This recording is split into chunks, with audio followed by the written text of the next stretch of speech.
This podcast is sponsored by nobody.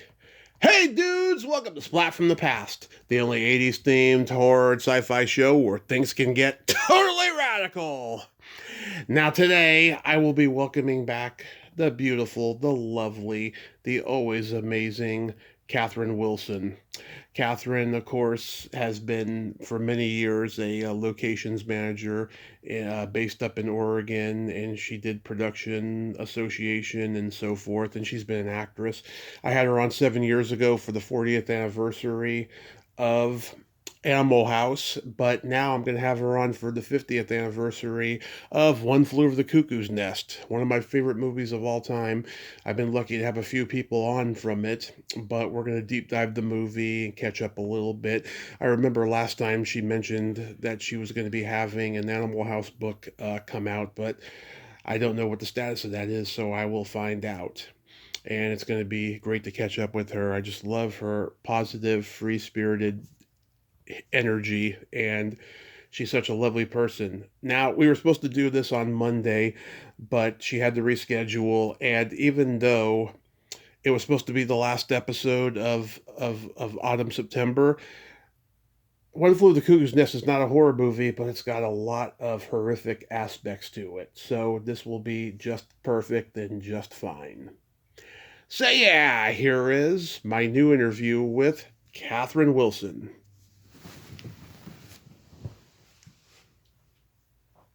Come along a ding dong. Hey, Catherine, how you doing? Well, we've been busting our butt today to get Otis a contract to do an NFL little video for the game this weekend with the Buffalo Bills. Uh-huh. Yeah, that's been wild. Wow, that is so cool. How you been? Don't ask. Yeah, same here. Same here. But it's been a while since we talked. I keep up to date with you on Facebook, and I thank you so much for coming back on. You bet. Happy to be here. So, can you believe it's been 50 years since One Flew Over the Cuckoo's Nest? Yes, I can. I'm old.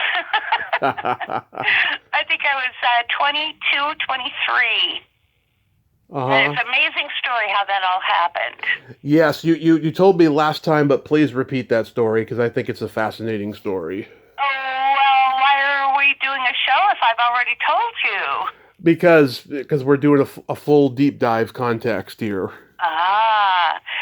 So, Echoes from the Set, 50 years of filming Oregon and Hollywood cinematic literary voices. Mm-hmm. And it's 100 films Philip and I've worked on here, including Cuckoo, Animal House, Stand By Me. Mm. And he went on to work on Freedom and all those great movies shot in Portland. So I could stay home and be a mom. Right. Okay, so tell us again how you got it.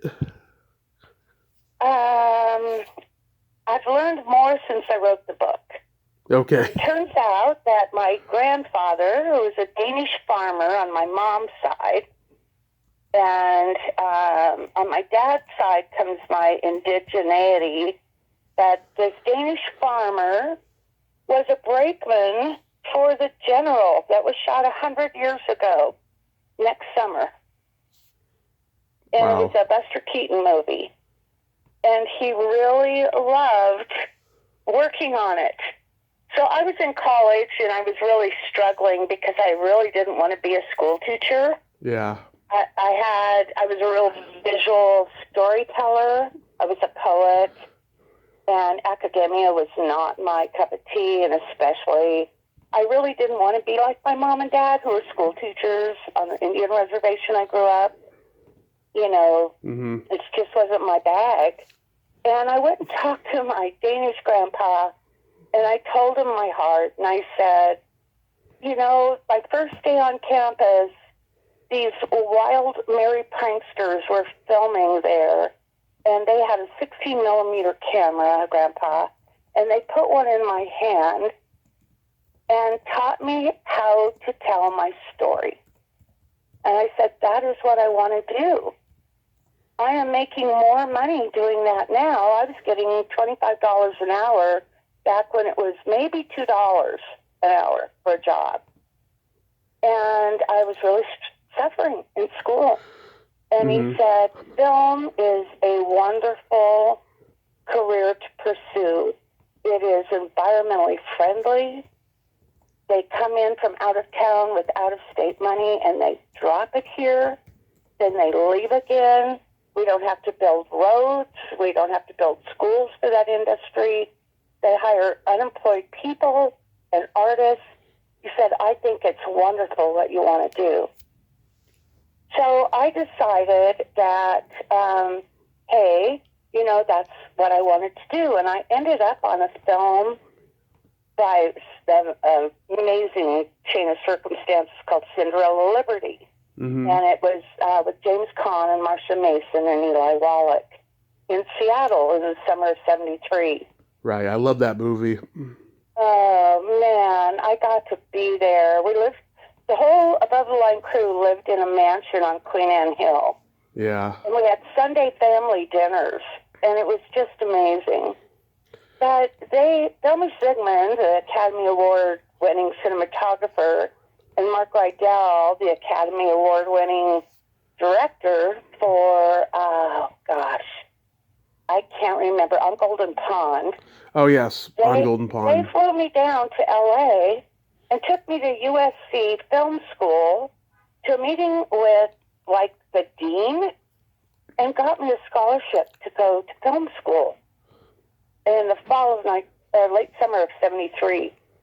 And I was staying at the Hyatt on Sunset, and I was there 2 weeks, and I went, I can't do that.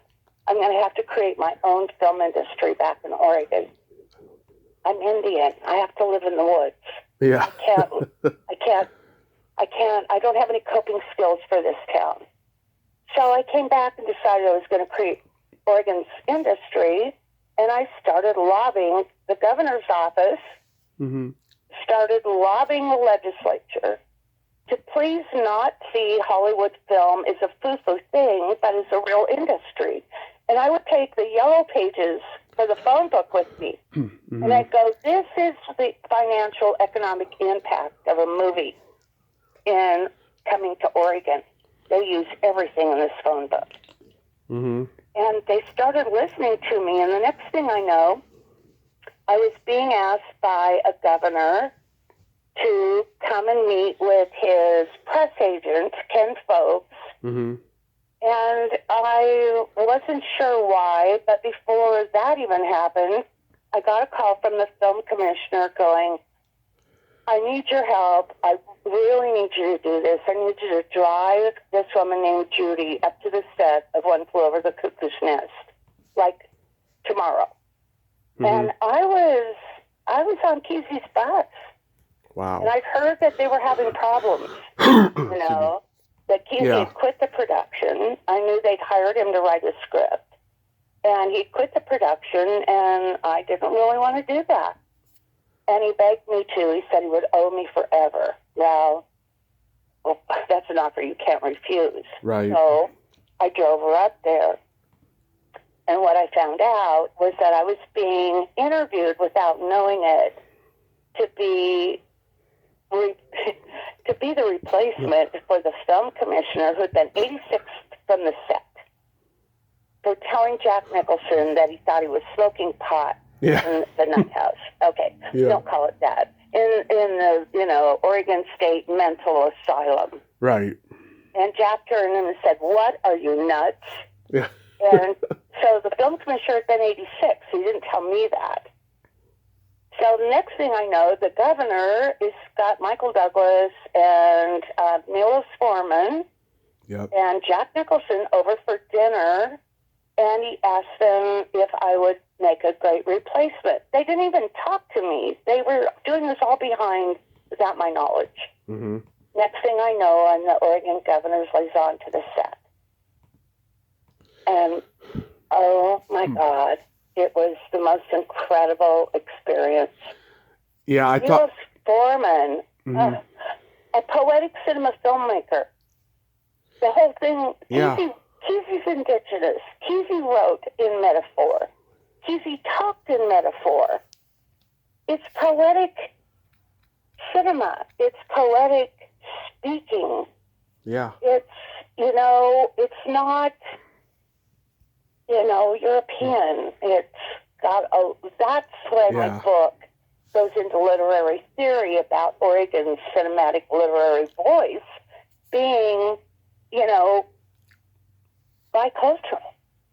Right. So here's a movie that changes the history by depicting an indigenous human being as a human being instead of a wooden cigar store Indian. Yeah. Or a savage with a tomahawk. Mm-hmm. And it changed the world. It changed Hollywood. And all of that poeticness became the new Hollywood.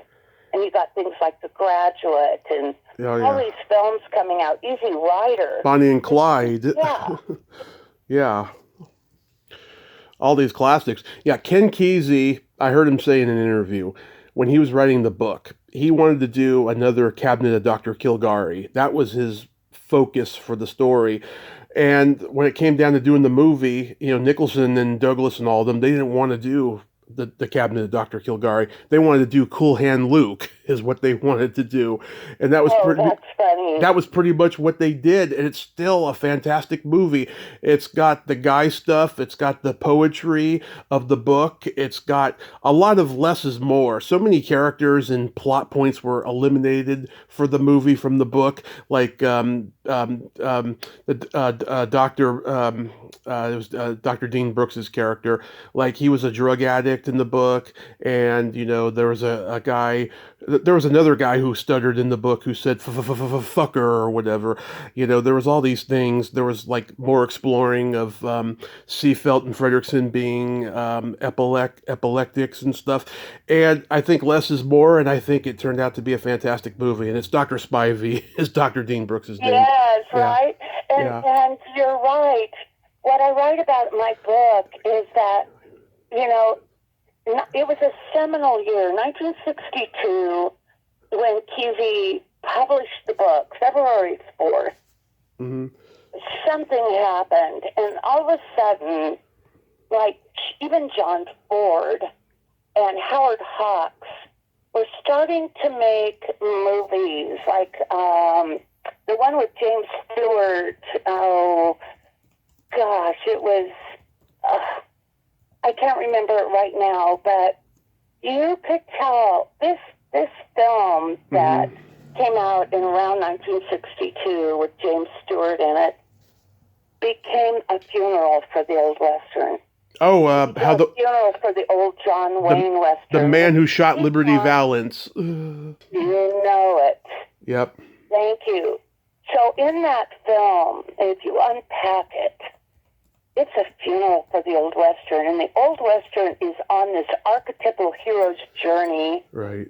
And this is not my theory. This belongs to a doctor who taught film and is, wrote A River Runs Through It. This guy called it the silver bullet theory, where all the Old Westerns were about a stranger who comes into town with a gun. A town is having trouble, and he uses violence to solve the problem, and then he leaves again. He won't become community, right? He's the Lone Ranger. He's the lonesome wolf with the silver bullet. Who was that masked man, right? Right.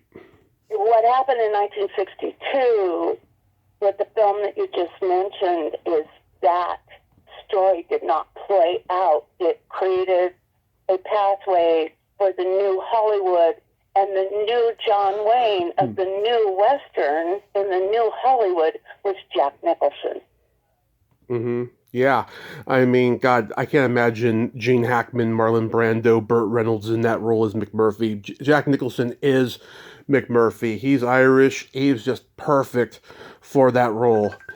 And couple of years ago, I talked to Michael Berryman, and he played Ellis. He was there every day during filming. He told me, and he wrote a whole chapter about it in his memoir. It was a spiritual experience for him, and I think he says that it was also one for everyone involved.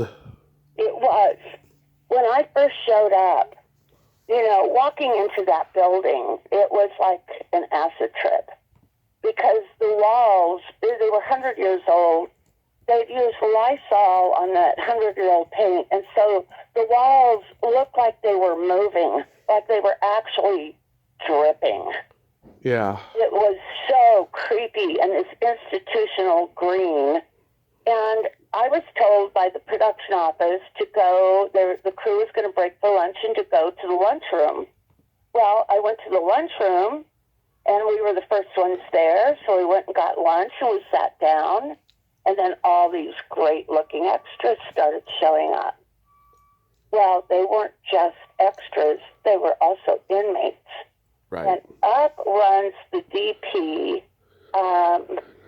Sorry, it's an indigenous thing. I remember titles of people in books and stuff. It's hard.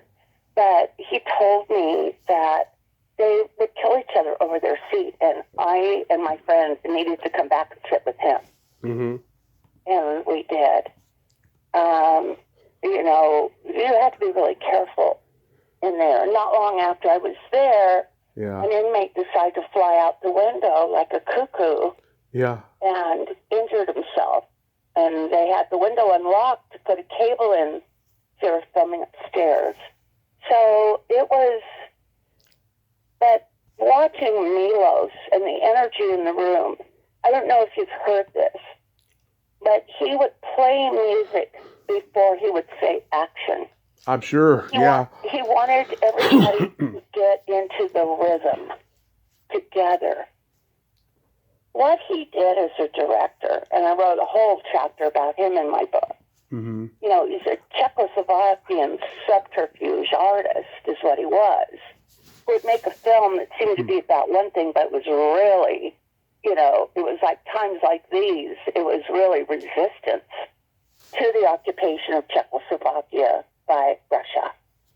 So he was a master with metaphor. Yeah. And he turned the whole set into like a totally sterile white and chrome set.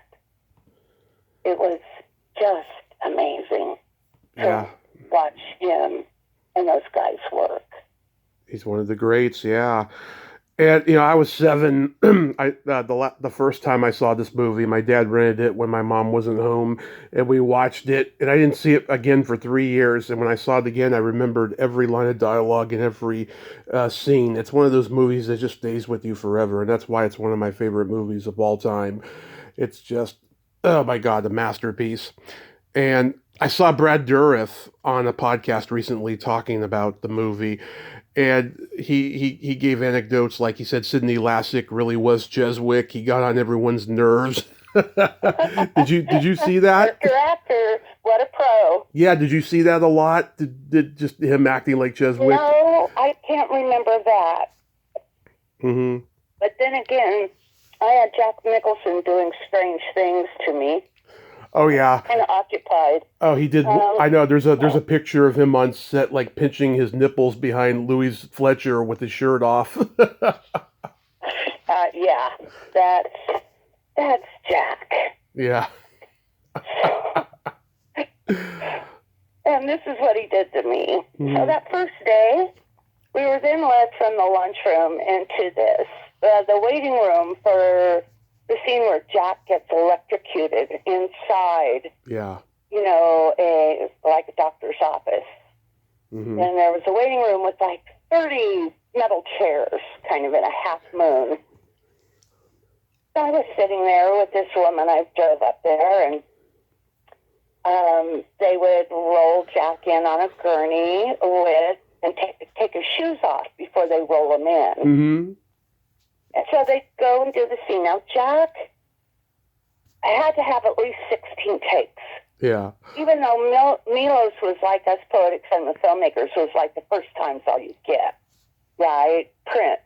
No, not with Jack. So after every single take, Jack would come out, pick up his shoes, and sit in one chair closer to me than the previous one and get his shoes on. And they put him on the, take him off, put him on the gurney, take him in. He'd come back, put him back on. And it was unnerving. Mm-hmm. He was moving like a predator, one chair closer to me, and the crew was just laughing their heads off. I didn't know what in the heck was happening. Mm-hmm. And right at the last minute, Joel Douglas, Michael's brother, swooped in and saved me and said, "Would you like to go have some wine and cheese hors d'oeuvres after we wrap?" Yeah. And I go, "Absolutely." And Jack was like 2 chairs away from me. He comes back and sits in the chair next to me and says, "Would you like to go to dinner with me tonight?" I said, "I'm sorry, I can't. I'm going to Michael and Joel's house." Yeah. And it was like, oh my God. I was like, I don't know, that guy. He just, years later, I would stay at his house. He was a perfect gentleman. Mm-hmm. Love him very, very much. All of those guys. Yeah. Yeah, I think Dourif should have won the Oscar that year. I'm glad Jack and Louise won, but Brad, I mean, I love George Burns, don't get me wrong, but in The Sunshine Boys, George Burns is George Burns. I mean, Dourif really committed to that part, playing a stuttering, young kid. It is. The awards are political. Yeah. They wanted to honor him before he was dead. Right. Yeah. Yeah. So, what are you going to do? We're human. Yeah. I mean, he was just fantastic in that part. I just love, when they go fishing. I love seeing the Oregon scenery at that time in Oregon. It's just gorgeous, gorgeous scenery. And, he's introducing all the guys as doctors except for Scanlon or Harding. Yeah, he's like, Dr. Scanlon, the famous Dr. Scanlon, Mr. Harding, Dr. Bibbit. Yeah. I love that. Yeah. Yeah. And that was so gestalt for our generation. Yeah. Of, revolutionaries. There's a reason why Kesey's impact on the 60s generation. He liked to call himself a bridge between the beats and the hippies. Yeah. Well, that bridge was the Flower Children. Right. And I don't know if you know how that all started, but it was... Yeah, I know about... at the Red Dog Saloon, after a Native American peyote ceremony. Wow. And you will have heard Kesey talk about that the character of Chief Bromden came to him under peyote. The story came to him. And that was really interesting, but was even more incredible is that Jack Nicholson was with a guy named Don Devlin, whose son, what was his son's name? Dean Devlin?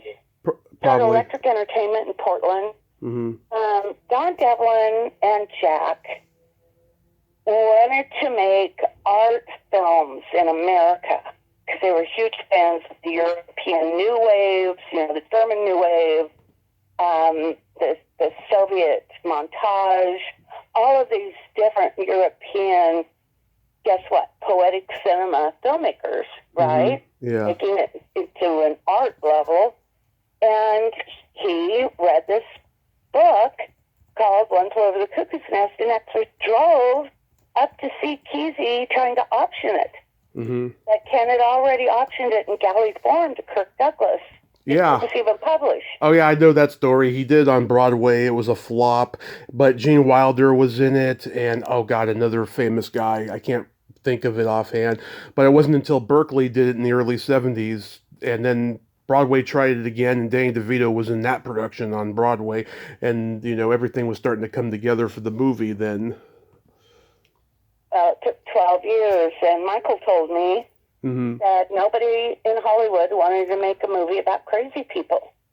Yeah, that's what they thought it was about. Yeah, but it wasn't. It was a new voice that was anti-authoritarian. It's like The Godfather. They thought The Godfather was a gangster movie. It's like, no, it's much more than that.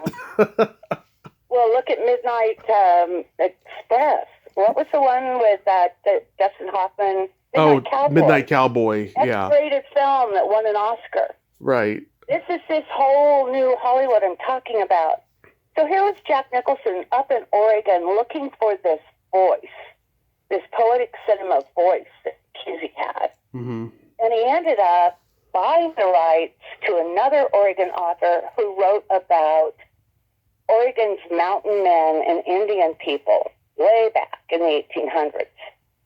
And Jack bought the rights to a book called Moontrap. And Dennis Hopper bought the rights to Trask by the same author. Guess what shows up in Easy Rider? The characters in one of these books that Dennis Hopper had auctioned. Right. It was, he was dressed as a mountain man with fringe in Easy Rider. So there's this whole story about what's going on underneath what created Cuckoo's Nest. Yeah. And God, one of my favorite scenes in the movie, it's after, Billy goes to have sex with Candy. McMurphy is like sitting there contemplating for 90 seconds to 2 minutes tops. And when Roger Ebert wrote his review in the 90s, the anniversary review or whatever it was, that was the first thing he commented on in the review. He said, just that contemplation is so priceless, and you don't know what it means, but you think it means he's glad that he's doing this for Billy, and that despite the fact that he knows that he's going to be meeting his own demise soon once Nurse Ratched finds out, at least he can, die happy or whatever. And it's such a profound moment. I would love to know about the conversation between Milos and Jack about that, moment, I think it was from the book when the character in Kesey's book is looking at a tree and having a flashback memory about a girl's panties in a tree. Oh, okay.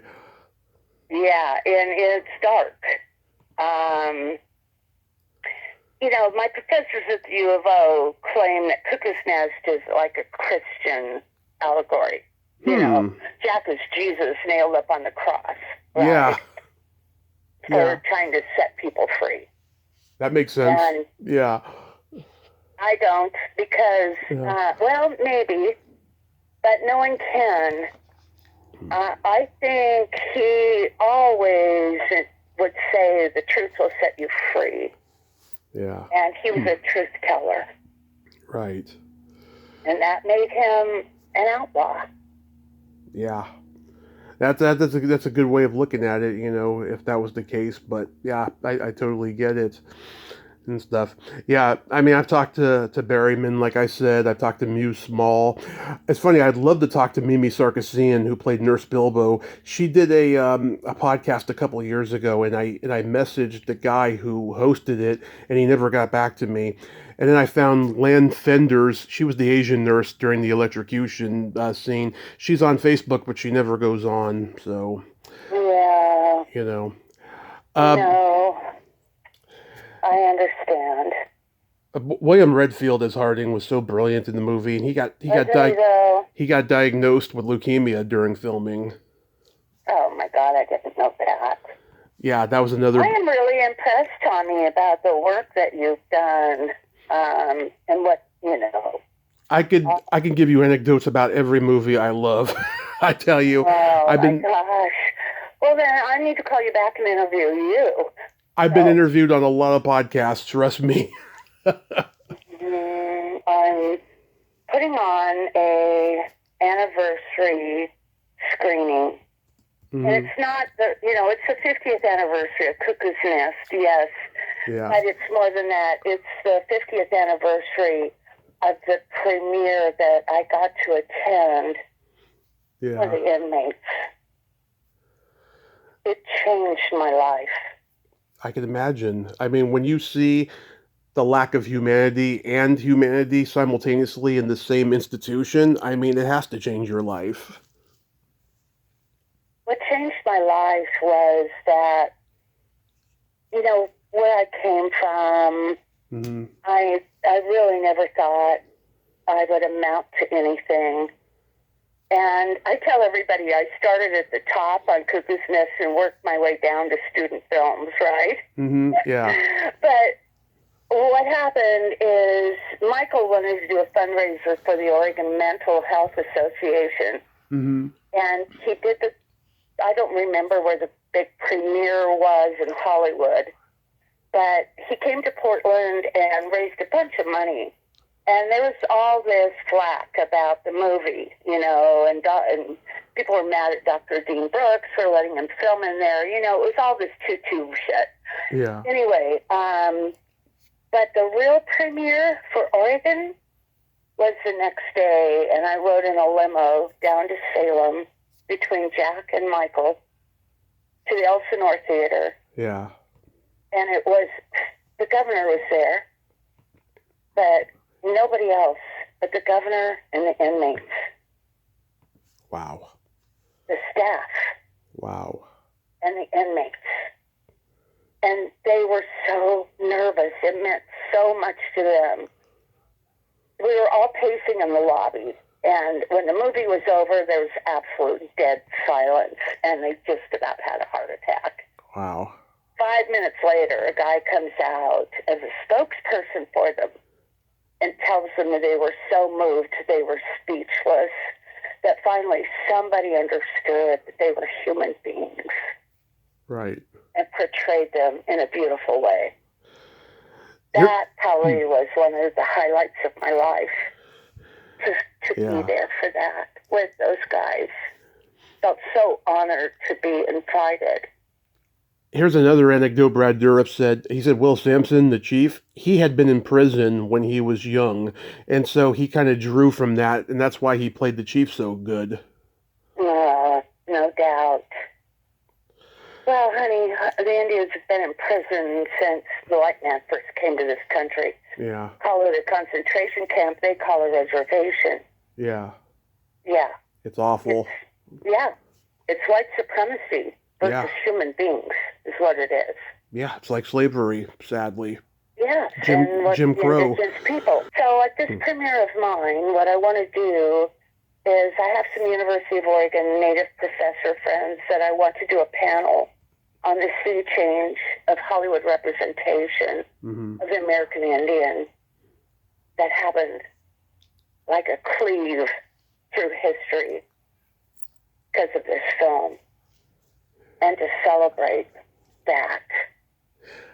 Right after this movie, Saul Zaentz produced a movie about Native American Indians called Three Warriors, and that was shot up in Oregon as well. Did you work on that one? No, I didn't even know about it. Yeah, I just saw it for the first time on YouTube. It's far removed from Cuckoo's Nest, but it was a nice little story. It looked ultra low budget. I mean, it couldn't be too low budget, but Christopher Lloyd's in it, Dr. Dean Brooks, Randy Quaid, and a lot of Indian actors. Yeah, it's called Three Warriors. It's on YouTube. Okay. Wow. Oh, do you remember anything about Scatman? Yeah, but I met him in Sausalito. Oh, okay. He lived on the most beautiful houseboat in Gate 5, I think. And there was our bar was called the No Name Bar. Uh-huh.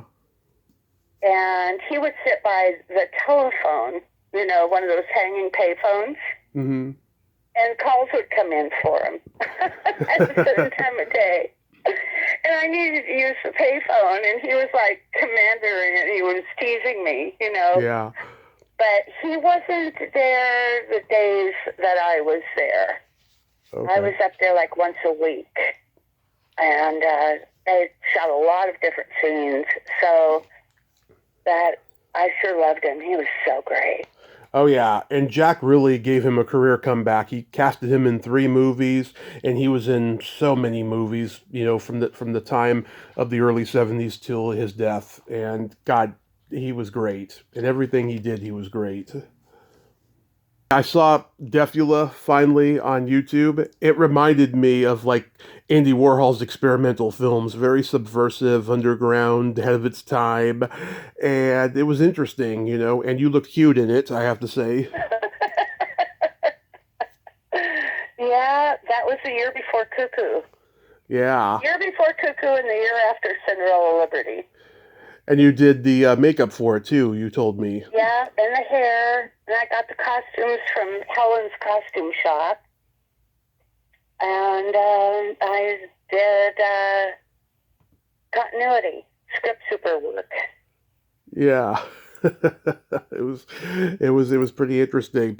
Now you mentioned the memoir before, but I remember when we talked last time you mentioned an Animal House book. Whatever came of that?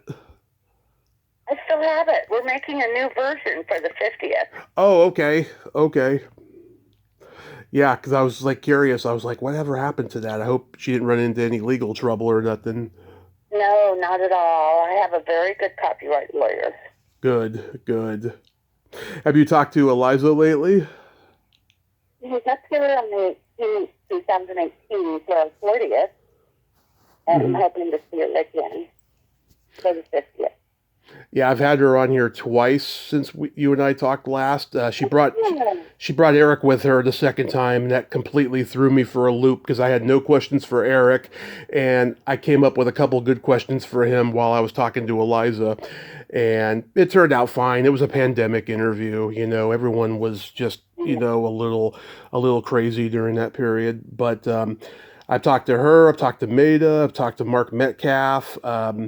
I was trying to get to Bruce Bonheim not too long ago, but there was no response. I tried Lisa Bauer because I found out what happened to her. She like owns a candle shop in New Zealand or something like that. Oh my God. Yeah. That's hilarious. And I met Martha Smith back in June at the Hollywood show. Well, good. Yeah. She was so friendly, so sweet, and guess what? Everybody in line was a man. Yeah. Yeah, they want Babs as Who's to her. Yeah, I would have bought one of her nude pictures, but they were too expensive, and I had already spent too much money. So I got one of those, one of the 8x10s of her, down the street at the end, just covering herself, all frightened. I got one of those 8x10s, and it was great. I saw on your IMDb there was a picture of you with Rick Ocasek of the Cars. Did you know him? Well, Rick was a band. The Cars was a band that a girlfriend of mine discovered. She did A&R for Electra Asylum. Yeah. First she worked at Rolling Stone, and I got to meet Jan Warner and those guys. And then she also discovered Jay Giles Band. The Jay Giles Band, yeah. Yeah, and so she would pay for me to come down and we'd just go have fun. One night we spent the night at Faye Dunaway's house, and that's how I got to see Jerry Lee Lewis play at the Rainbow. Wow. And then she took me over and introduced me to one of the oldest and dearest friends of my whole life, Floyd Axton. Oh, my mom met him once. He played at our local county fair, and she got a picture with him. Oh, he's a sweetheart. He seemed like it. Yeah, he was just a big teddy bear of a guy, He was, yeah. Yeah, he was. Wow, that is so cool. What was Jerry Lee Lewis like when you saw him live? Was he energetic? Electric. He was. Yeah. Yeah. We didn't stay. We were on our way to Hoyt's album coming out party, Life Machine, which is probably his best. Wow. His really. That's so cool. I'm a huge Cars fan. I'm trying to get Benjamin Orr's widow on. She did the cover of their first album. She shot it. That woman on the cover, she unfortunately passed away. She was a model. Oh, man. Yeah. He was amazing. Rick O'Casey was married and very devoted to his wife. It was just great, Yeah. to be around somebody like that in those days anyway. Oh yeah, did you live in LA for a while? Nope, I just commuted. Oh, okay. Yeah, in those days, everyone commuted and stuff, and they had like a second home and stuff. Back then, you could afford to have a second home. Nowadays, it's hard for anybody to do that. I always stayed at the Hyatt on Sunset. Uh-huh. Led Zeppelin was there. Oh, really? I thought that They were riding their motorcycles up and down the halls. It was wild. they were Laurel. Televisions out the window onto Sunset Boulevard. They were Laurel Canyon guys. I know Jimmy Page at least was. Yeah. Catherine, this has been a lot of fun. Thank you so much for coming on today. Thank you so much for what you do, Tommy. I mean it. You just keep up this great work of yours, okay? Oh, absolutely. You feel better. Have a great rest of your day and be safe out there. Thank you so much, Angel. Thank you so much. Good to talk to you. You too. Bye-bye. Well, there you have it. Katherine Wilson, ain't she a sweetheart? Oh my God. Yeah, unfortunately, about 40 minutes in there, she got super woozy and she was feeling sick, because she's going through COVID and whatnot. But that was a solid conversation. I pretty much asked her everything, and we got to talk pretty long about Cuckoo's Nest and then a couple other things there at the end, and it was fabulous. Katherine is just a wonderful, wonderful lady, and I just adore her. And I'm sorry we waited so long to talk again, but, I was just like, okay, if I can't get Land Fenders or whoever from One Flew Over the Cuckoo's Nest, I'll just talk to Katherine again, because she was there. And I think we had a great conversation to talk Cuckoo's Nest.